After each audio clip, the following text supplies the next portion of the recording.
Vai. Nos últimos dias, vários casos de racismo vêm sendo noticiados pela mídia. E nós percebemos que os casos que têm mais visibilidade são os casos que acontecem fora do Brasil e quando acontecem com os homens, principalmente. Então, hoje convidamos 4 professoras da minha Campo 2 para falar sobre o que é ser negra no Brasil, com o intuito de alertar que ocorrem situações de racismo e preconceito diariamente, principalmente com mulheres, muitas das vezes no mundial. Gostaria de agradecer às nossas convidadas. Obrigada, professoras, pela participação. Nada.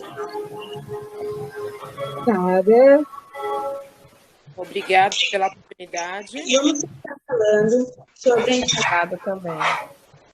Obrigada, como gente. é a menina negra no Brasil. Dani, faz a sua pergunta de novo, que as professoras falaram na hora, estava agradecendo, aí elas não devem ter escutado. Vamos começar falando como é ser uma menina negra no Brasil. Da Ana. Vamos pensar um pouco sobre... São 2 questões, né? Quando eu recebi o convite, pensar no que é ser uma mulher negra e também o que é ser mulher, né? A gente sofre 2 tipos de preconceito na nossa sociedade. Eu acho que um contexto geral, mas especificamente no Brasil. E, particularmente, eu sou de Salvador, Bahia. É uma cidade que mais de 80% da população é negra. E eu falo negra como afrodescendente, mas também eu falo de cor preta, uma diversidade de cores, de tom de pele preta. E ser mulher em Salvador e ser negra em Salvador são 2 situações preconceituosas gritantes. A gente já nasce sabendo que existe o preconceito. E o preconceito, ele perpassa também pelas questões... A gente tem um monte de discussão sobre isso, mas em Salvador especificamente, o preconceito, ele perpassa pela questão social.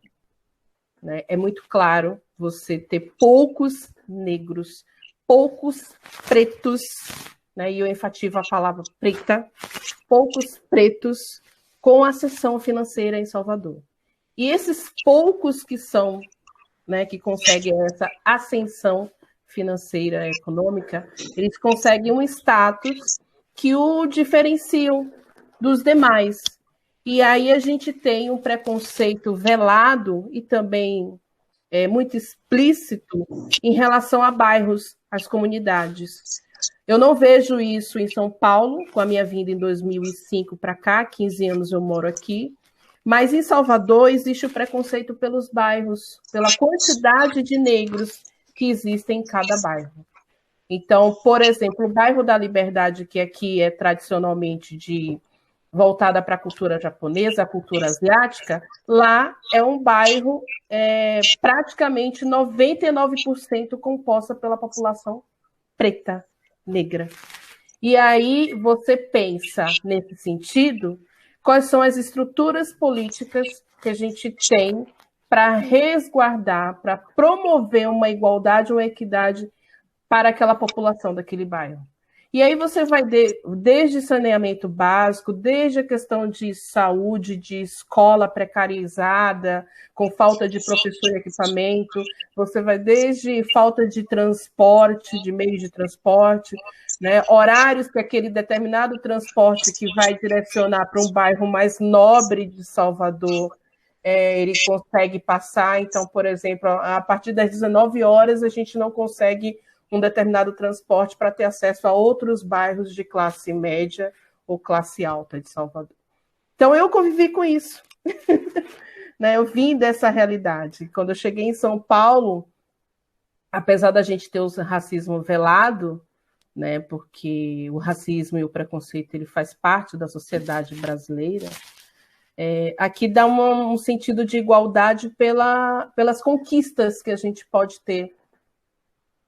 E eu falo conquistas mesmo no sentido de acesso a um pouco mais de educação, acesso à locomoção, acesso também a você ter um estudo e participar de um concurso público, porque até isso em Salvador é uma coisa praticamente inexistente.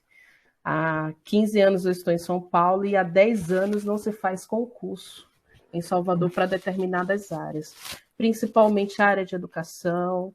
Então, você vê uma cidade praticamente negra, então você não tem concurso porque grande parte da esfera pública é o que abarca, né, a população que vem, que faz uma faculdade, seja ela na área de licenciatura ou seja na área de enfermagem. Então, esse campo de trabalho sempre foi suprido por profissionais que passaram em concurso público e não existe mais.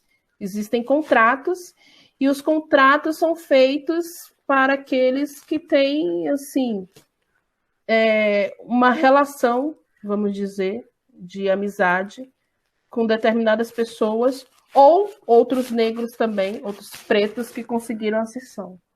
A gente vive um racismo muito gritante. Então, quando eu vejo situações como o que aconteceu nos Estados Unidos, em Salvador são todos os dias. Todos os dias. São bairros que a gente tem chacina em bairro todos os dias. A gente tem toque de recolher todos os dias.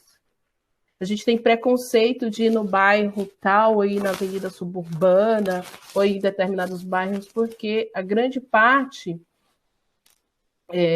desses bairros são discriminados pelos próprios baianos mesmo. Então, a minha infância foi muito difícil de ter que correr atrás de uma escola mais centralizada, que eu vim totalmente de escola pública, mas uma escola mais centralizada que tivesse um público de professores que veio da militância social, da militância, né, para buscar fazer com que esses alunos ou aquela parcela dela tivesse uma ascensão, uma mínima ascensão. Então foi difícil. Né? E aí são contextos gerais, mas particularmente é difícil. Foi uma infância difícil, apesar da minha família em especial. Eu vim de uma família totalmente formada por pessoas funcionárias públicas.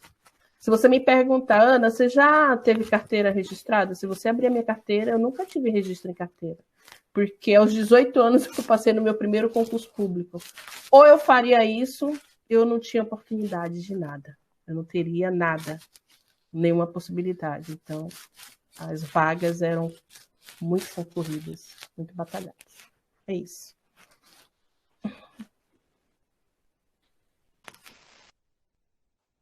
E você, Josi, fala um pouquinho pra gente como foi sua infância. Josi com E.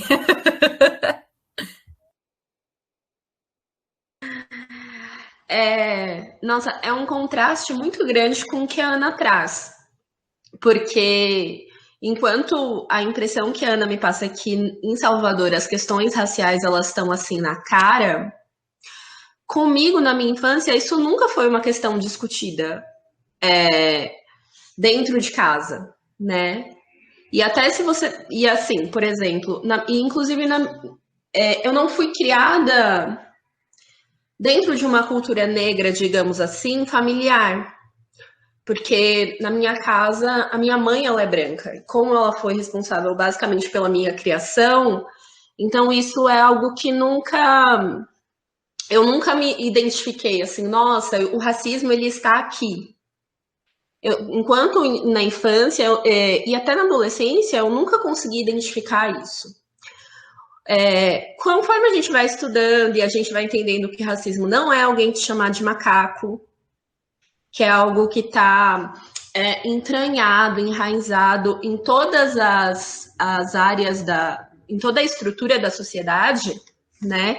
E que ele acontece, seja intencionalmente ou não, eu percebi um impacto muito forte da questão do racismo, principalmente em relação à construção da minha autoestima, de não ter referências. Então, uma cena que eu lembro da minha infância muito icônica, assim, muito representativa disso, foi que eu tinha um complexo muito grande porque eu achava a minha boca muito grande, muito feia.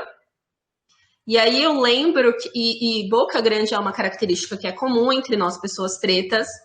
E aí eu lembro que eu estava na casa de uma amiga da minha mãe e eu falei, não, deve ter alguém com a boca grande que seja bonita. Eu olhei para minha mãe, que é uma mulher branca, a amiga da minha mãe, a minha amiga, que era pequenininha também.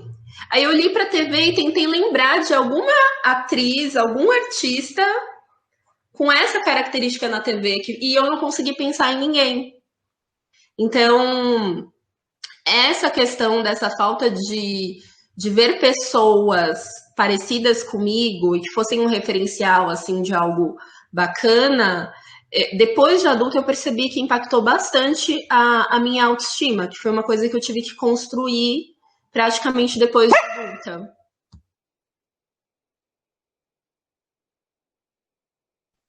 E você, Rê, conta aí, como foi a infância? Qual das duas? Também tem duas, né? Vocês que escolhem. Então tá, já vou começando. Bom, eu sou natural da cidade de Juquiá, no Vale do Ribeira, e a minha cidade, assim, como fica dentro da região do Vale do Ribeira, ela é considerada a região mais pobre do estado de São Paulo. Considerada não, ela é a região mais pobre do estado de São Paulo. Porém, quando se fala em recursos naturais, ela é a mais rica de toda São Paulo. Aí já temos esse contraste.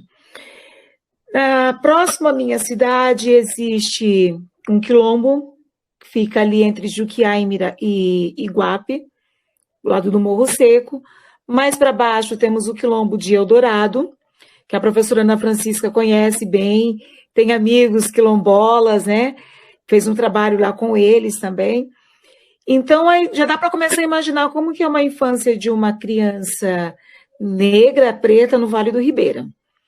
Não foi uma infância fácil. Né? Não vou falar questões de privilégios, não, nada nesse sentido. Mas quando a Ana falou assim em relação aos bairros, né, o contraste que ela teve lá em Salvador, isso eu pude sentir. Quando criança, que fiz o pré-escola, eu fiz o primeiro ano de pré-escola no meu bairro. Depois fui para um outro bairro, que no caso seria o pré-2. E onde foi realizado nessa escola, geralmente era considerada escola de elite, né? Era uma escola que as pessoas tinham um poder aquisitivo maior. E lá vai Renilda Joana, filha de negros, a Cidinha, como minha mãe é conhecida por todos na cidade. Cidinha trabalhava no hospital e meu pai, o Dunga, ele uma profissão com o nome Cabo de Fogo, muito estranho para muitas pessoas, né? Que ele trabalhava com explosivos. Então, para chegar numa escola dessas, em que eu sempre fui moradora do bairro de periferia, fui fazer o pré-escola nessa determinada escola, foi impactante. Mesmo quando criança, muitos falam assim, mas a criança não sentia. Dava para sentir, sim. Você ser aquela criança que tem que ficar afastado de tantas outras, porque eu não tinha crianças assim com quem eu me identificasse de acordo com a cor. Tinha uma, me recordando agora, que é apelido de preta, a preta, fora ela não tinha outras. Então eu era na minha turma de pré-escola, onde me recordo só eu e a preta, as duas pretas da sala. Né? E depois, quando fui para começar a primeira série, fui para a escola do meu bairro mesmo.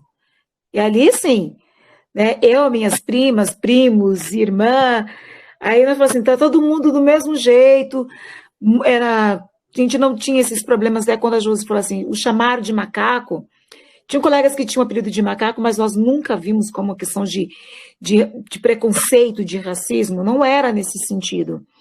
E quando eu cheguei para fazer a 5ª série, eu precisei mudar de escola. Aí foi uma escolha minha, porque vocês imaginam uma criança de 5ª série, 6º ano, tendo que estudar à noite. Essa era a realidade do meu bairro. 5ª série só era à noite. Por quê? A grande maioria dessas crianças que faziam a 5ª série ajudavam a trabalhar, trabalhavam assim, alguns trabalhavam na roça, outros trabalhavam, fosse empregada doméstica, numa venda, alguma coisa, então o horário de estudar era à noite. É ver os nossos alunos de 6º ano tendo que estudar das 7 às 10 e pouco da noite. Que criança tem uma estrutura para isso? Não existe. E aí foi uma escolha minha. Eu falei, mãe, eu vou trocar de escola. Ela falou, você tem certeza? Eu falei assim, tenho. Aí eu procurei vaga num colégio, procurei no colégio do centro da cidade. A pessoa disse, você vai para o centro da cidade, vai estudar no colégio de rico? Eu vou. Eu fui em busca, fui até a secretaria, fui ver se tinha vagas. Eu mesma corri atrás de transferência, minha mãe sempre me orientando. E muitos falaram assim, nossa, quando eu cheguei, primeiro dia, alguns olhando meio torto para lá e para cá, mas sempre tem um lá, assim, senta aqui, pode sentar aqui do meu lado. Mas eu fui aquela que eu meti o nariz onde não devia, como diziam os outros. Eu fui procurar vaga no colégio onde a grande maioria eram filhos de médicos, advogados e de funcionários públicos, né? Até se fosse o filho de um funcionário público que estava no colégio de elite, então era super diferente, né? E lá fui eu. Eu meti a cara e fui mesmo. Falaram assim, agora você é metida, você isso, aquilo outro. Eu falei assim, não. Eu fui em busca daquilo que eu queria. E minha mãe sempre apoiou. E a minha família, assim, toda negra, dos dois lados. Com o passar do tempo, claro, a gente foi vendo muitas misturas, como é totalmente natural no Brasil. Mas, assim, eu me recordo de momentos de estar, enquanto criança, de estar conversando com pessoas e vir um outro grupo de crianças e me puxar a mão da outra criança, sair de perto dela. E alguns até sabem que eu tenho vitiligo, hoje já não é tão evidente, mas quando criança era parte do meu rosto, que era branco, né, cheio de cabelos brancos. Então outras crianças falam assim, sai de perto, né, ela passa a doença, ela é negra e ela ainda passa a doença. Então, cresci com isso daí. Mas eu sempre tive uma mãe que ficou o tempo todo ali do meu lado e falando que não, que você é linda e você pode. O que você quer, você vai atrás. E a Josi fez um comentário falando assim, que ela não tinha uma referência, né? E me trouxe à memória uma coisa muito bacana. Eu tenho uns amigos que até hoje me chamam de Zezé Barbosa, Zezé Mota. Aí eu falo assim, nossa, Zezé Mota. Então, quando me chamam de Zezé Mota, quando criança, para mim era um orgulho. Eu amo ver os trabalhos da Zezé Mota. Né? Então, são duas negras chamadas, tem a Zezé Mota e a Barbosa. Mas sempre vi falar assim, ei, Zezé Mota, onde você vai? Olha como Zezé Mota tá linda. Mas isso era dentro do meu bairro, né? Ali. Então, e isso para mim foi muito marcante. Foi muito maravilhoso ouvir, falar assim, olha, você parece com aquela artista, você tem os traços, né? Aí eu me sentia toda importante. Eu achei muito maravilhoso ter isso, ter essa referência. Mas quando eu vejo assim a questões de oportunidades, como uma mulher negra, preta, na sociedade no Vale do Ribeira, é muito difícil. É complicadíssimo. Quando eu fiz a opção de me tornar professora, eu estava na 8ª série, conversando com o professor, eu falei, olha, eu vou fazer a prova seletiva do Cefam. E ele falando, mas você tem certeza disso? Para que fazer? Faça aqui, você pode fazer o ensino médio, faz o inciso, que a gente chamava de inciso na época, né? Faz o inciso à noite e trabalha durante o dia. Eu disse, não, eu vou. A minha prima foi, disse que é excelente, tenho outras primas e amigas, e nós conversamos em casa, eu vou em busca disso. E eu me recordo que assim que eu terminei o magistério, minha mãe trabalhava no hospital, né? Como não sei se eu disse agora anteriormente, né? E uma colega dela da recepção me viu e falou assim, sua mãe falou que você terminou os estudos, você não quer trabalhar de babá para mim? Eu parei E fiquei assim, não, eu estou esperando ser minha vaga do concurso de professora. É como se fosse, tá, mas se você quiser, né? Eu falei assim, não, eu estou esperando ser minha vaga. Aí uns falaram assim, nossa, mas você se negou a receber a trabalhar como babá? Você é professora, o que tem? Eu falei assim, não é a questão de falar assim, de que só porque eu sou professora, não tem nada a ver. No entanto que eu procurei serviço, eu tenho registro em carteira de uma empresa, de uma fábrica de doces que eu trabalhei, e eu vi pessoas criticando, falei assim, você vai pegar o seu diploma para descascar banana, para fazer os doces, é isso mesmo? Eu falei assim, eu passei no concurso, até ser chamada, eu vou trabalhar. E não importa se eu vou descascar banana, se eu vou fazer as mudas de palmito, porque lá na nossa região tem muita plantação de palmito, né? A banana é um dos lucros do Vale do Ribeira. Mas então não tem problema, eu vou. Mas mesmo assim, você vê com a pessoa, você estava com um diploma na mão, e as pessoas falam assim, mas por que você não pega o seu diploma lá agora e faz isso? Então, desde todo um trajeto, desde criança, adolescência, vida adulta, é sempre ouvindo comentários que tentaram diminuir, fazer com que se desistisse. Né? Mas, como eu disse, minha família é doida, da pá virada, então sempre falando. Você imagina a mistura de baianos e mineiros, eu falo que eu sou uma baianeira, a baianeira do Vale do Ribeira. Então, é uma mistura maravilhosa e todos sempre ali. Falei assim, não, vai mesmo. Minha mãe, quando saiu a vaga de um serviço, minha mãe falou assim, olha, uma moça, ela desistiu do serviço hoje. Ela ficou sabendo por uma paciente que estava lá internada com o seu filho. Ela falou assim, vai lá na fábrica. Eu fui no outro dia, aquele monte de perguntas, mas você é professora, você tem certeza que vai fazer isso? Assim, vou, mas é muito longe da sua casa, não tem problema, eu vou e volto a pé, não tem crise nenhuma, marmiteira, eu sou desde os 14 anos de idade, então não era problema ser marmiteira ou boia fria, então isso não era questões que me impedissem, mas ser uma menina, mulher, negra, no nosso país, não é nem um pouco fácil, nem um pouco mesmo. E a gente sabe até mesmo para aquela que tem um poder aquisitivo maior, que também precisa se impor a todo e qualquer momento. Não é fácil. Mas, graças a Deus, porque hoje, eu falo assim, com todas as lutas, eu estou aqui, firme e forte. E continuo lutando e já ensinando meu filho, olha, né, somos negros, somos resistência. E como eu falo, neta de Francisco Marcelino e José Rodrigues Ladeia, só tem que ser isso, eu tenho que insistir a todo momento, não posso desistir jamais. Isso mesmo. E aí, Rê, você? Josinha, já se prepara. Então, né, eu acho que acaba, né, caindo no que as três falaram um pouquinho, né, no caso, aqui em São Paulo, eu acho que eu comecei a sentir... Quer dizer, eu sou de São Paulo, capital, né? Eu comecei a sentir mesmo esse racismo mesmo na questão da escola. Eu acho que, infelizmente, a escola é um lugar do bullying, né, que hoje tem essa palavra bullying, né? Mas do preconceito, de você se sentir excluída, foi na escola. Acho que, sim, na quinta série na época, né? Desde sempre, mas na quinta série na época. E eu lembro que tinha acho que tinha eu, mais um menino, pretos.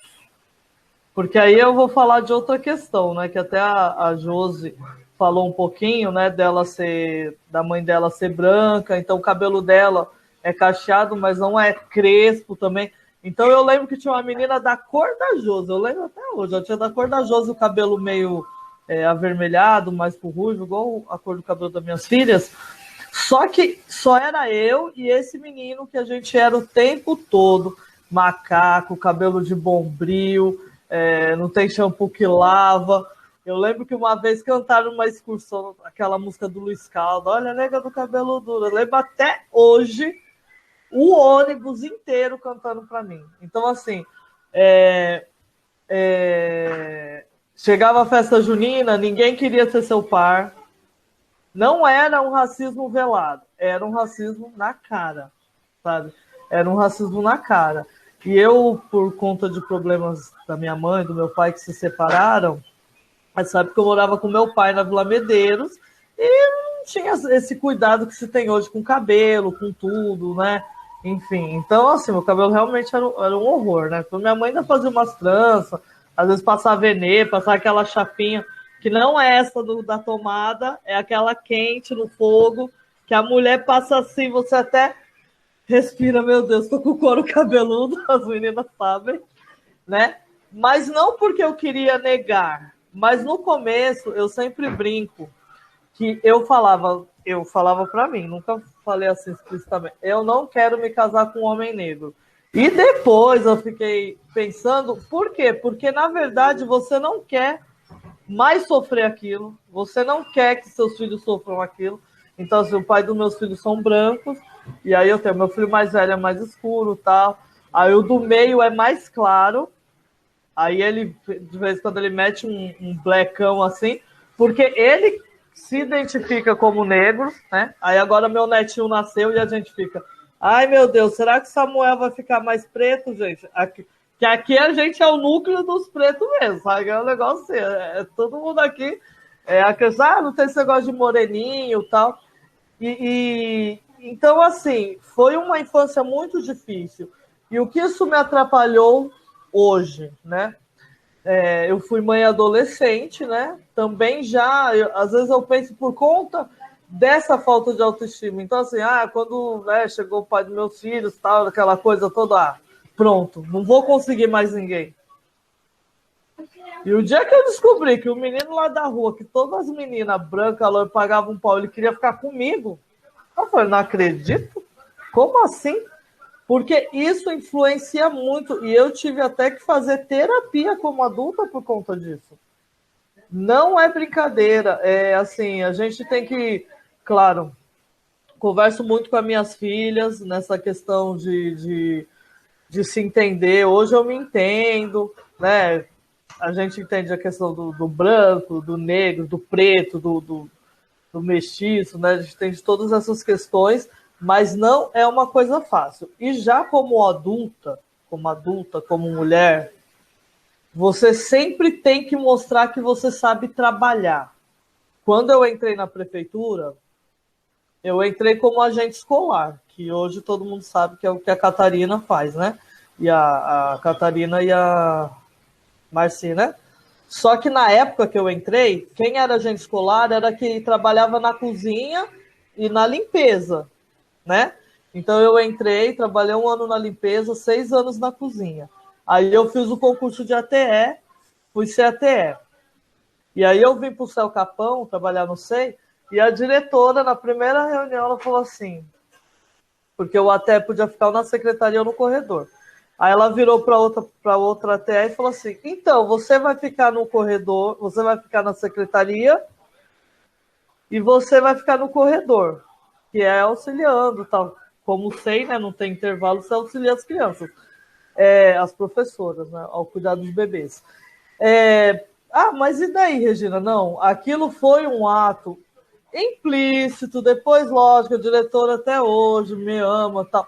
Eu adorei, porque eu adoro o pedagógico, odeio papel, odeio tudo isso, assim, então, até hoje, né? Para mim foi uma experiência super válida, mas você tem que provar que você é melhor. Não adianta falar que isso é vitimismo. E como professor, a mesma coisa. Você chega na escola, você tem que ir ali, você pode fazer tudo que o mesmo outro professor faz, mas pode saber que vão pegar no seu pé. Mas isso acontece com você? Não, não acontece porque eu trabalho direitinho. E quando não trabalho, não fico chorando. Falta aí, põe falta aí, sabe? Mas você tem que provar, tanto para a gestão, quanto para os pais e quanto para os alunos também. Você tem que provar que você sabe trabalhar, né? Mas tem a parte boa também nisso. Você saber que tem um monte de aluno que se identifica com você. Entendeu? Você saber que tem um monte de aluno que se identifica com você que sabe que você está lá na frente, porque na época que eu dava aula, tinha o quê? Eu lembro, nessa época da quinta, sexta série foi, tinha uma professora negra na minha escola, entendeu?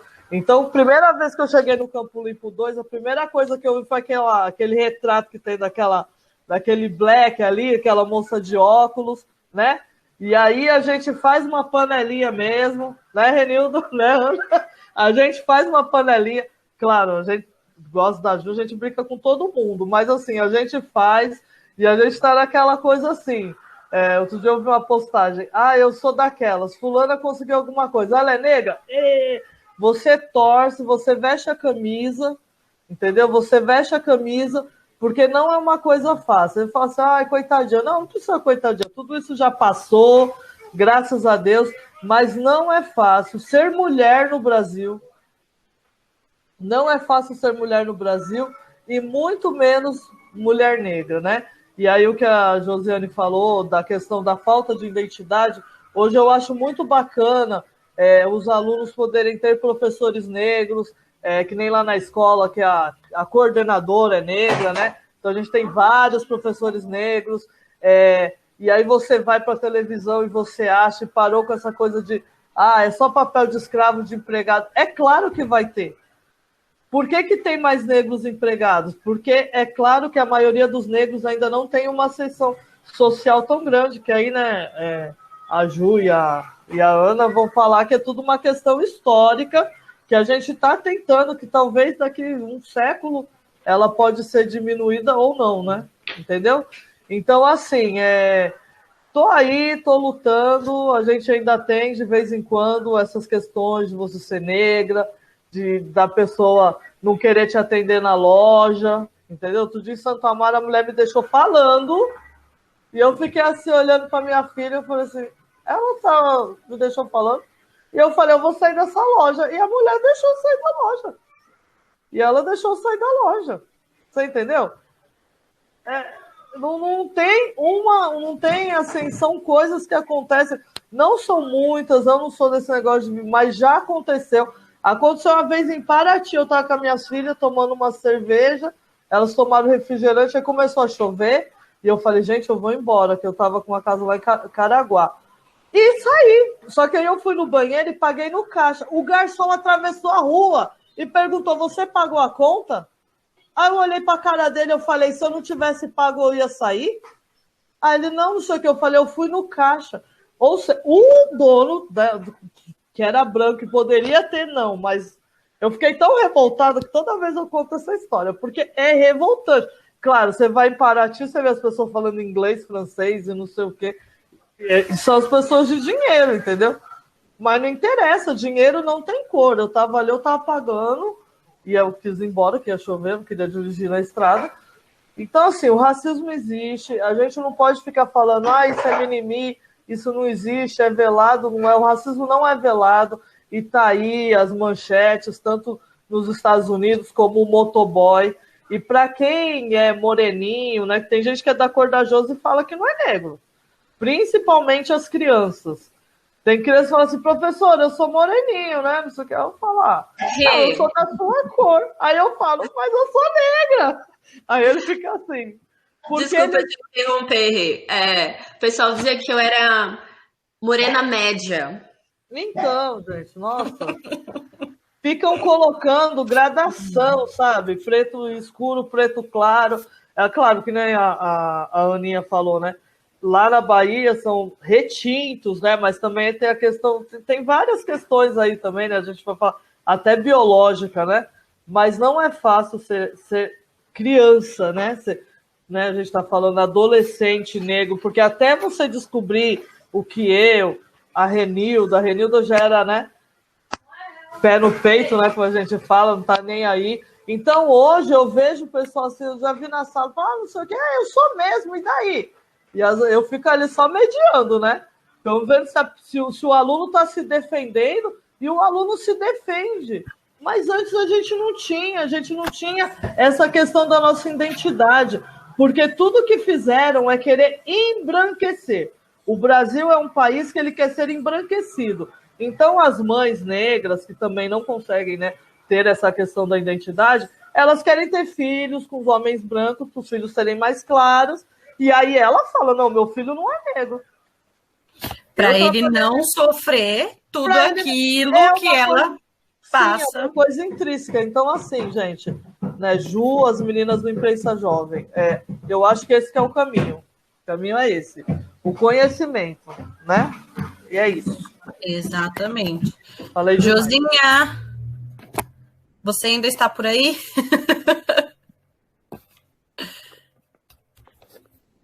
Oi, pessoal.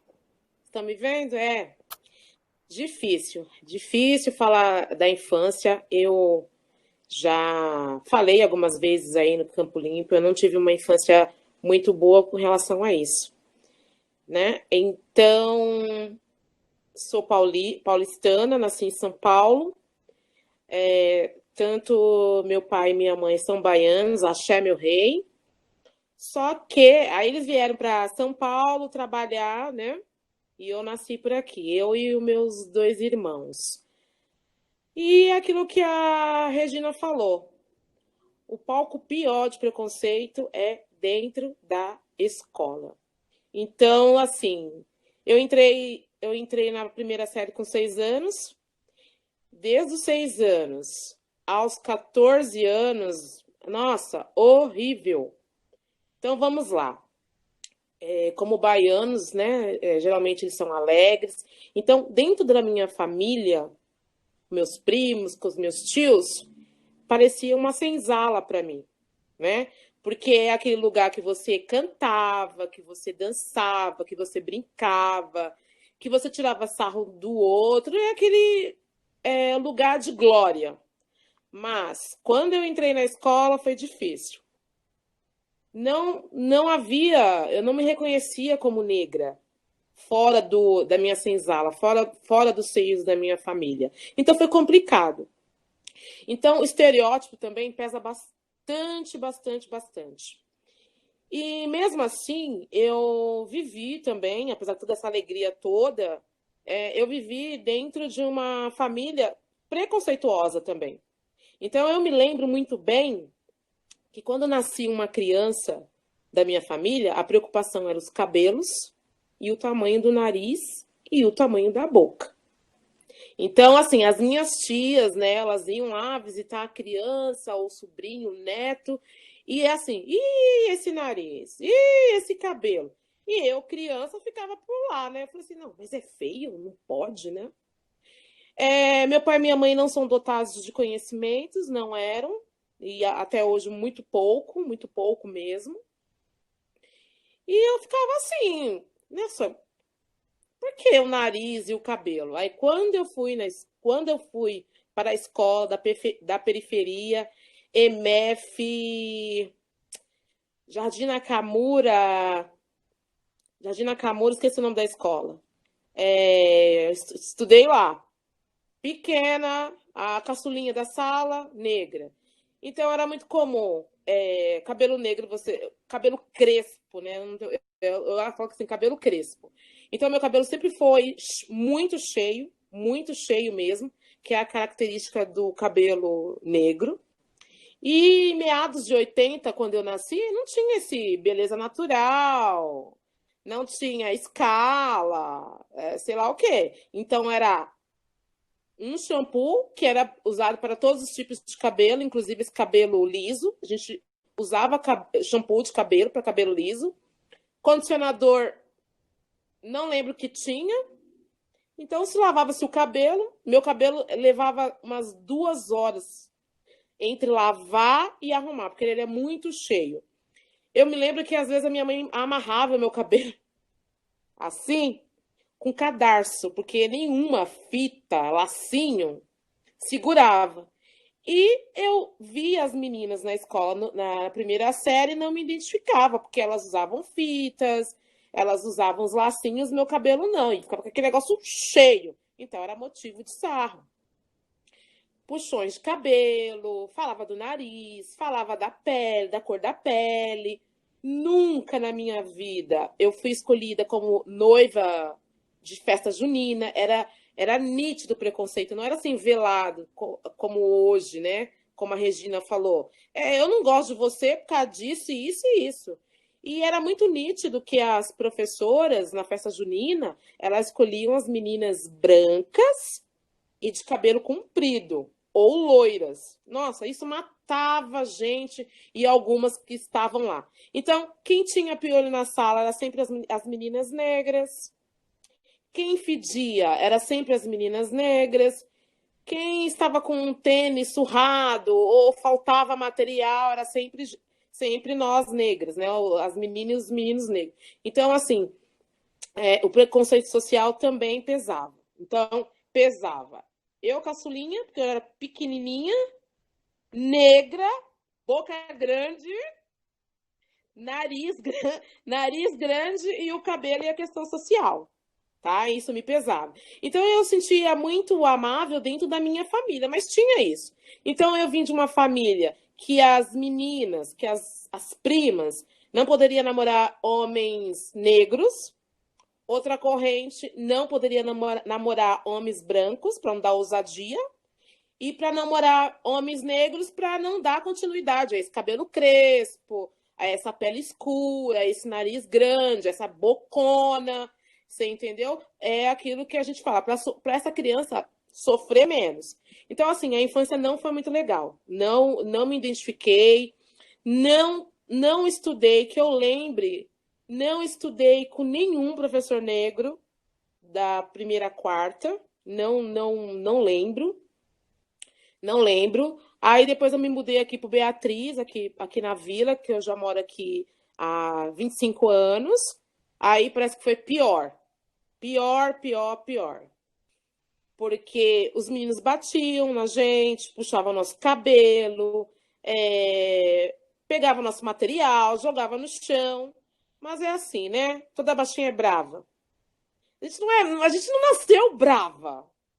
É porque, como eu era mulher, pequena e negra, eu enfrentava. Foi a forma que eu tinha como lutar para isso. E eu me lembro como se fosse hoje, meu Deus. Tiago, que Deus o tenha. Esse Tiago me fez sofrer muito, gente. Muito, muito. Esse Tiago me batia. Ele era maior. Eu estava no 4º ano com a professora Rufina, aqui no Beatriz. O Tiago, ele tinha mais ou menos... ia completar 11, né? Ele tinha mais ou menos 13, 14 anos. Só que ele era grande, branco e loiro, né? Então esse Tiago me zoava, ele me batia. Ele mexia com as outras meninas negras, só que assim, as outras meninas negras, elas choravam e não contavam para a professora. Agora, eu defendia as meninas, aí eu apanhava, né? Eu ia para cima de um homem daquele tamanho, mas eu ia para cima, porque era meu jeito de me defender. Eu falei assim, pô, para com isso. De pedir socorro, né? De socorro. E o que eu também lembro também, que as professoras, eu não sei se elas não tinham orientação em relação a isso, ou não ligavam, ou não queria trabalho. Era assim, nenhuma professora fazia essa intervenção. E aí a Josiane não queria ir para a escola. Não quer ir para a escola. Por quê? Porque, que tem um menino que me bate. Aí a minha mãe ia lá, conversava, mas nada era resolvido. E assim, estudei, fui lá. Aí 5ª série no Beatriz, mãe não quer estudar lá. Até que eu encontrei uma professora, que Deus a tenha, está viva, eu tenho contato com ela. O nome dela é Neuza, uma professora negra de inglês, muito conhecida aí no Beatriz. Aí, quando eu cheguei na 5ª série, mudanças de hormônios, papapá, galinha da macumba. Eu falei, eita, meu Deus do céu. A professora ouviu, eu não tinha ouvido. A professora me pegou, me colocou no centro da sala, no 3º dia de aula, e deu um sermão. Né? Galinha da macumba. E, assim, foi difícil. O que eu mais senti foi a falta de apoio dos meus pais. Eles não tinham uma cultura, tantos estudos para me abraçar. Só falava que eu era bonita, que era para eu não ligar, né? 7ª série também a mesma coisa, não tinha professores que vestiam a camisa em relação à negritude, a gente preta, a gente negra. Então foi muito difícil. No 8º ano, mais ou menos. Aí depois do 7º e 8º ano, não tinha mais essa mãe Neuza que me defendia. Mas a gente conversava muito, mesmo muito pequenininhas, ela conversava. Então eu tive as instruções partindo dela, né? E eu estudava bastante. Lia bastante alguma coisa. Aí eu mudei pro Leopoldo Santana, né? Insisti com a minha mãe que eu não queria estudar no Beatriz, porque eu não me identificava com quase ninguém, pouquíssimas amizades, e eu não me reconhecia lá como aluno. E a maioria dos alunos que estudavam no Beatriz eram negros. Mas assim, fazer o quê? Eles não tinham essa orientação também, não se achavam negros, porque eu vim de uma educação, na época, lá, nasci em 85, que quem era negro nesse país era a Glória Maria, que se acendeu na vida, e o Pelé. Eu falei assim, eu sou o quê? Eu sou o quê? Televisão, não tinha quase ninguém de atores que tem hoje, né? Hoje a Malhação tá muito engajada com a diversidade, mas na televisão não tinha. Não tinha. Eu me lembro que o personagem da televisão que eu gostava muito assim era o Mussum, dos Trapalhões, ó. Né, que eu me identificava, que era muito engraçado, né? E assim, quando eu e a minha mãe, a gente passeava na rua, que a gente via uma mulher negra, arrumada, aquela coisa, nossa, para mim era uma rainha. Eu falei assim, nossa, tô encontrando, tô vendo alguma pessoa. Mas nasci dentro de uma família também, de um lado muito racista, e de outros mais engajados. Mas assim, passo de tartaruga, né? Passo de tartaruga. Eu me encontrei muito e passei a estudar com mais amor foi no Leopoldo Santana. Leopoldo Santana foi a minha libertação. Por quê? Lá tinha bastante projetos, tinha negros, eu via que os alunos negros assim, não era tão racista, não sofria tanto preconceito. Mas como mulher negra, adolescente, não arrumava namorado. Era muito difícil, porque a beleza negra não era bonita, como se diz hoje. Ninguém queria ficar com uma mulher negra, ninguém queria ficar com uma adolescente de cabelo de bombril, cabelo que não entra água. Ninguém queria ficar com uma mulher que tem a boca grande. Hoje a boca grande tem muitas famosas, muitas pessoas que querem aumentar os lábios, né? Aquela coisa toda. Então, mas assim, foi muito difícil. Porque não tinha muito respaldo em casa, na escola, não havia muitos escritores como a gente tem hoje, e muito menos atrizes, youtubers, isso é coisa de agora. Então foi muito difícil mesmo, e muitas vezes eu pensei em desistir da escola, né? Mas aí eu comecei a frequentar o Leopoldo, comecei a ver outra galera, diversidade, fui me engajando, fui me soltando, tá? Então, assim, do primeiro aninho, assim, da escola até os 17 anos foi difícil. Eu não me identificava como mulher negra, não tinha parâmetro, e muitas vezes eu nem olhava no espelho. Muitas vezes evitava de olhar no espelho, porque falavam para mim que aquela imagem negra, cabelo crespo, boca grande é feio, e eu era assim, eu vou olhar no espelho para quê? Né? Só que assim, eu nunca consegui isso com a minha mãe, porque eu sabia que ela não tinha conhecimento prévio para tentar me ajudar. Então aquilo ficou escondidinho comigo, mas eu sempre ia às reuniões de negros, às vezes a minha tia me carregava, então as minhas tias dele esse suporte. Então eu sempre via, assistia algum filme, e aí eu contava para minha mãe, e isso foi despertando. A minha mãe também é baiana, axé meu rei. E a minha mãe trabalhou também muito como doméstica em Salvador, muito. E o que eu percebi, que na época que a minha mãe trabalhava como doméstica em Salvador, como a Ana relatou, tinha muitos resquícios da escravidão. Então, a minha mãe, ela não podia sentar-se à mesa, não podia ficar por ali. Os empregados, era uma casa muito grande, os empregados dormiam fora da casa, isso tem um nome, esqueci. E E aí o boom da adolescência, quando eu fiz 18 anos, aí fez o boom.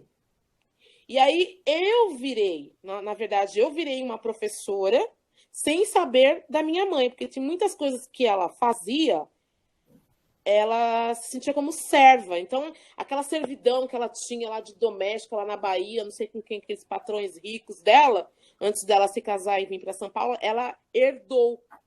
Então, abaixar a cabeça, ouvir, não opinar. E até hoje ela tem. Então, assim, está sendo uma, vamos dizer assim, um dilema difícil, eu e a minha irmã, assim, tentar empoderar minha mãe com 70 anos.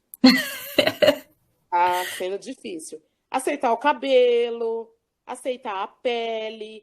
Quando vem alguém, eu notava, né? Quando vinha alguém almoçar, jantar na minha casa, a minha mãe ficava na cozinha e a gente na mesa, sentada. Eu falei, mãe, o que aconteceu, né? Eu tô aqui. É que eu tô bem aqui.